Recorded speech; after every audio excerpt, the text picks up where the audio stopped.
पाकिस्तान के अलावा दुनिया में भी अभी इन्वायरमेंट को उतना सीरियसली नहीं लिया जाता।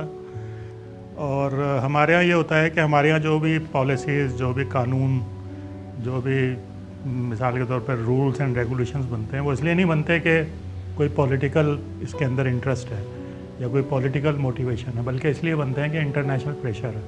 क्योंकि एक आपको पता होगा कि 1992 से एक एनवायरमेंटल एजेंडा चल रहा है, ग्लोबल अर्थ समिट हुई थी, उसके बाद एनवायरनमेंट प्रोटेक्शन एजेंसीज़ बनी, एनवायरनमेंट प्रोटेक्शन जो है मिनिस्ट्रियाँ बनी, क्लाइमेट चेंज मिनिस्ट्री बनी। तो हमारे यहाँ ये इंडिजिनस नहीं है।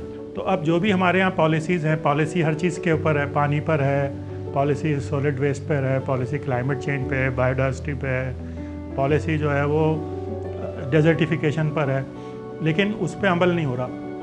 अब अमल क्यों नहीं हो रहा? क्योंकि पॉलिटिकल विल नहीं है, पॉलिटिकल अंडरस्टैंडिंग नहीं है। पॉलिटिकल तो खैर दूर की बात है, आम आवाम में भी मतलब शऊर नहीं है। जैसे अगर सैलाब आ रहा है तो लोग समझते हैं कि भाई सैलाब आ गया, लेकिन उसको वो कनेक्ट नहीं कर रहे होते कि सैलाब आया क्यों है, दूसरा उसके जो ख़राब इम्पैक्ट्स हैं वो क्यों हो रहे हैं।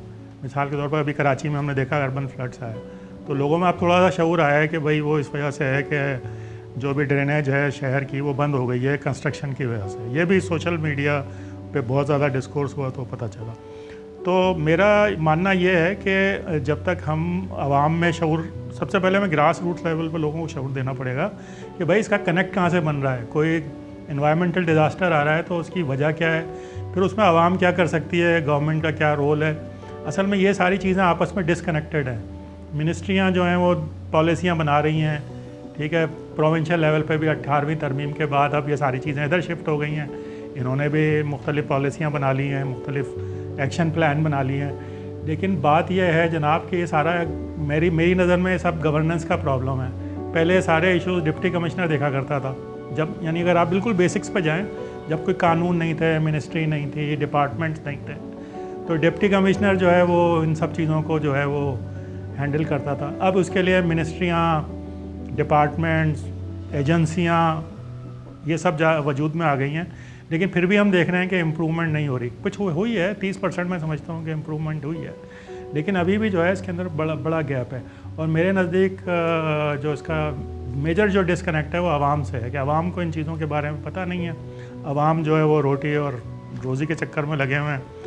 गवर्नमेंट्स जो हैं वो अपने पॉलिटिकल क्राइसिस में लगी हुई हैं, उनको सस्टेन करना होता है, इलेक्शन जीतना होता है। तो ये एनवायरमेंटल इशूज़ या क्लाइमेट चेंज के इशूज़ ये बहुत पीछे रह जाते हैं। इनका मतलब ये कोई टॉप प्रायोरिटी में नहीं होते। अब ये है कि सैलाब आ गया तो फिर हमें ख्याल आता है वो ये तो क्लाइमेट चेंज हो गया, तो क्लाइमेट चेंज की वजह से, लेकिन भाई हम उसमें हम कुछ कर नहीं सकते क्योंकि ये बहुत बड़ा ग्लोबल लेवल का प्रॉब्लम है। अब हम जो कुछ कर सकते हैं वो हम नेशनल सतह पे या लोकल सतह पे कुछ कर सकते हैं। अब उसमें 2-3 हमारे पास ऑप्शन है। एक तो मिटिगेशन का है, लेकिन मिटिगेशन का अब टाइम गुजर गया है। अब जो टाइम हमारे पास है, जो ऑप्शन हमारे पास है वो है अडाप्टेशन का। अडाप्टेशन का मतलब है जैसे खैरपुर नाथन शाह डूब गया, हमने देखा 2010 में डूब गया था, फिर ये 2022 में डूब गया। भाई जब 2010 में डूबा था तो उस वक्त उसका ख्याल करना था कि वो क्यों डूबा है और पानी कहाँ से आया है और उसको कहाँ से उसने हिट किया है। तो 2022 में भी अगर वो दोबारा डूब रहा है तो ये हमारी नाअहली है। उस वक्त क्या करना था कि या तो आबादी को आप शिफ्ट करते या वहाँ पे कोई बंद बनाते, यहाँ वहाँ पे कोई वाटर रिजर्वायर बनाते जिससे वो डूबने से बच जाता।